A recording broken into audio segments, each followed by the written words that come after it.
Sosok Ratna Sari Dewi Soekarno atau yang akrab disapa Dewi Soekarno mengumumkan dirinya akan membentuk partai politik untuk melindungi hewan-hewan di Jepang.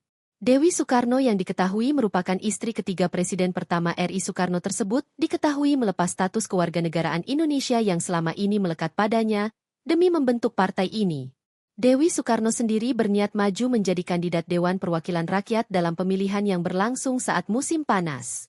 Dilansir dari NHK News pada Minggu, 16 Februari 2025, Dewi Soekarno tampak mengungkapkan visinya melalui konferensi pers. Ia ingin manusia dan hewan bisa hidup berdampingan dan menciptakan tempat yang nyaman.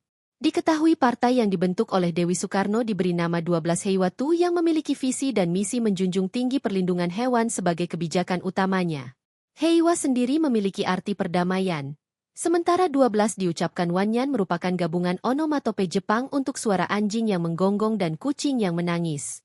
Sebelumnya Dewi Soekarno sendiri telah menjadi WNI selama kurang lebih 62 tahun dan mendapat status kewarganegaraan RI sejak menikah dengan Presiden Soekarno pada tahun 1962 silam.